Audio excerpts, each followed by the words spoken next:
In demolition, we're specialists. Yes, the work's varied. We could be pulling down houses one week, demolishing a factory the next, or even a tower block. But what makes us specialists? No, it's not the fact that we demolish buildings. It's the fact that we have had the training and possess the knowledge, skills and ability to do it safely. Come on, let's take a look round and I'll show you what I mean. Safety in demolition is no different from safety in construction. However, there is a difference in how we deal with everyday situations. Let me explain further. In construction, the work tends to be carried out at a slow and steady pace, one piece at a time. When it comes to taking these elements apart, at the demolition stage, the operation is geared to reducing the structure and all its elements in much bigger pieces. A lot of the work is done by a mechanical plant, which does the job quickly and efficiently. But because of the nature of heavy plant and machinery and how it's used, there's always the potential for accident and incident. Ignore this and we're placing ourselves and others at very real risk. We're dealing with a variety of different materials, and one piece at a time doesn't come into it. We're talking tons of material coming down in one go. When you think about it, the potential for accidents is pretty high if we don't look out for ourselves and those around us. For example, we often work at height, and falls from height are the single largest causes of fatalities on construction sites. Then there's all the different substances we're in contact with: asbestos, lead, dust and residual chemicals, all hazards in their own different ways. So we shouldn't just think about the physical aspects of safety, we should also deal with our personal health, particularly when handling or working around noxious or contaminated substances and materials. And we do a lot of manual handling, lifting, moving. If we don't do it the right way and know our own limitations, well, you'll be amazed at how many people can't do this job anymore because of back injuries. But by using good common sense and understanding the hazards, we can avoid problems and injuries. It's a case of thinking about safety, checking that things are as they should be, and making sure that your actions aren't putting yourself or anyone else in danger. Of course, your employers have legal responsibilities to think about, but this programme isn't about these. It's about you and your personal safety. I take mine very seriously, and it's not because I'm a Jobsworth. It's because at the end of the day, I want to go home to my wife and kids, fit, healthy, and in one piece. In this job, we find ourselves working in all sorts of places. There are as many different types of demolition jobs as there are types of building. It doesn't take a genius to work that one out. So we have to be multi-skilled, and we have to understand the safety hazards of the job we're doing and of the site itself we're on. At the start of any job, your employer will have assessed the site. Before any work starts on site, you would have read the method statements and risk assessments, been given a detailed and thorough site induction, and advised of all hazards, both present and potential. It might be that there are certain weaknesses in the structure of the building itself, or maybe it's to do with the materials you're handling. There could be asbestos, toxic fibres. You might have to work in confined spaces with a lack of breathable air, or might have to use hand tools that could cause long-term health problems if the situation is not properly managed. How and when you use these things will all be explained later. But you will be provided with all the personal protective equipment, or PPE, that's needed for the job and that's right for the conditions.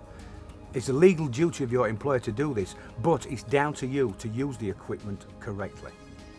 Look after it, and if it's been lost or damaged, tell someone immediately. A hard hat, protective boots, gloves, high visibility vest, safety goggles and ear protectors are all standard kit. At times, the easiest and safest way of working at height is from a mobile elevated working platform. If you're working from one of these machines, you may also need to wear a safety harness and lanyard.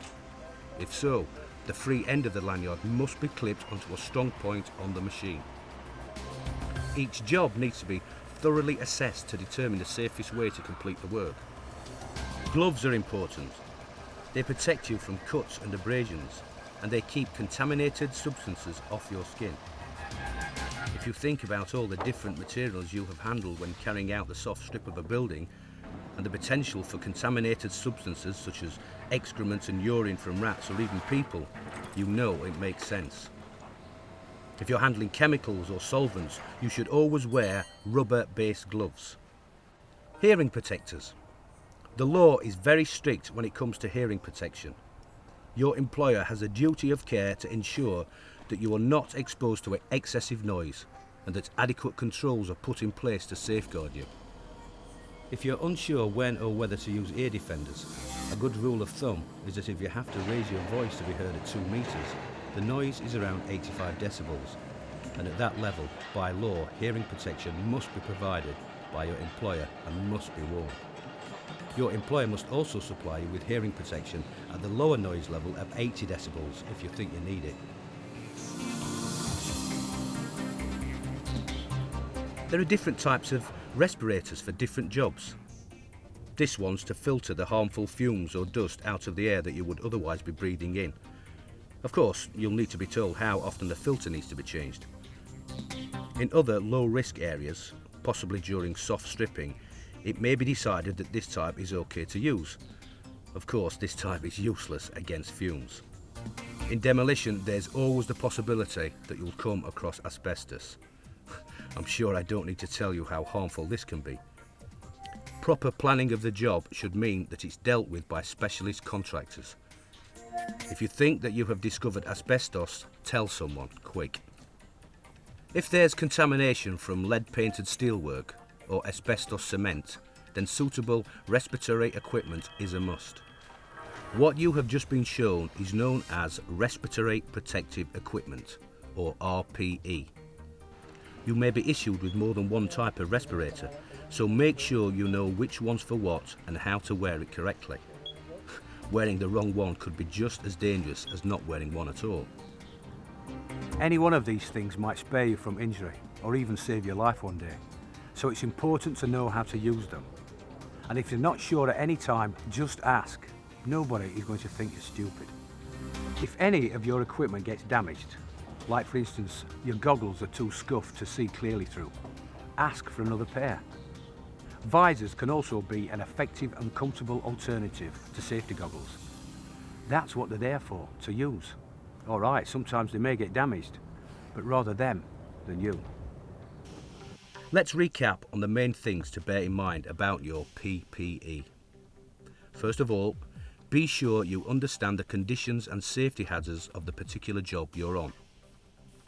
You will be provided with all the PPE you'll need for the job. Make sure you know how and when to use it. Always wear your hard hat, protective boots and your high visibility jacket when you're on site. Wear gloves, the right kind for the material you're handling. If you're not sure, ask. Know when to wear ear protection, and do. Know about respirators, which one for which potential hazard, and know how to use it. Whenever you're on site, whatever the conditions, there are some simple rules to follow. The most basic and obvious of these is to keep out of the exclusion zone. Here, any amount of vibration can cause amounts of debris to fall at any time. Even a hard hat wouldn't save you here. If you use machinery, make sure you have had the correct training and know how to use it safely. If you don't have the competence to operate it, don't take a chance. Traffic movement should be properly managed. The operator should always be aware of blind spots and do as the signaller instructs. In demolition, teamwork is an absolute necessity. You're part of a team and you rely on each other's good judgment and common sense. If you do have to work on your own, this will be a strictly controlled situation. The supervisor and the rest of your team must know where you are, why you're there and what you're doing. It's then down to your supervisor to check on you at regular intervals. Here we are on a typical demolition site, and this man could be you. Can you see anything wrong with what he's doing? You can see he's wearing his hard hat, protective boots and visibility jacket. His supervisor has informed him that services are all off, gas, water, electricity. No worries there. He's all ready to begin work. So what's wrong? Okay, let's be honest. Nothing is immediately wrong. So let's put it another way. What could be the biggest hazard? The answer? He could be. He might just have accepted that everything's fine and switched into autopilot. But demolition is fast moving and things can change. Safety should always be on his mind. True, some of the responsibility for site safety is down to your supervisor, but most of it is down to you. Always be aware of what's going on around you. And don't just think about your own safety. Think about the safety of others working with you. If you see something that doesn't look quite right, a possible hazard, it is worth mentioning. Don't assume your supervisor already knows about it. He might not, so point it out to him. Better to be safe than sorry. On a demolition site, fire is always possible. Of course, we're often working with flammable gases ourselves, and then there's a possible added danger of residual vapours lurking in pipes, tanks and so on. You can never be too sure exactly what you're going to find. So everyone on site must be fully aware of what to do if a fire breaks out. Of course, fire extinguishers are carefully placed around the site, and in most cases, your fire safety officer will use these to deal with minor incidents. But on a site like this, with so many materials, you'd be amazed how quickly a fire could take hold. And in an incident like this, you'd be looking at a full evacuation of the site. This would need to be done quickly and efficiently, so heads can be counted as soon as possible. Getting lost or wandering off during an evacuation could turn an incident into a crisis and put lives at risk. So make sure you know where the emergency assembly point is and that you're familiar with the evacuation plan for everybody's sake.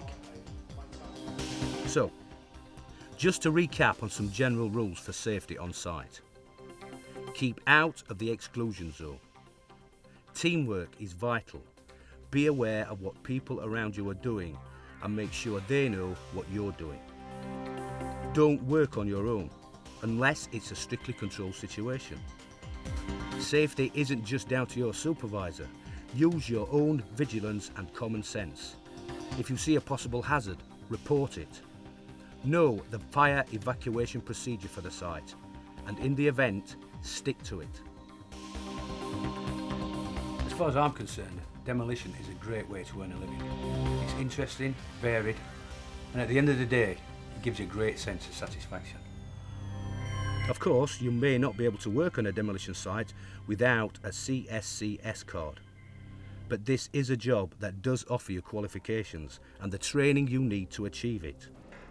Yes, it's a job with its hazards. We've all heard some horror stories. But at the end of the day, it needn't be dangerous as long as you follow the rules and guidelines. They're there for a good reason. Safety. So be alert. Think about what's going on around you. If you have any concerns, communicate and listen to others. I'll tell you something, I'm proud of my safety record. The general public might think this is just a big game for macho men, but it's not. It's a serious job for people who want to go home every night in one piece. Safety is no accident.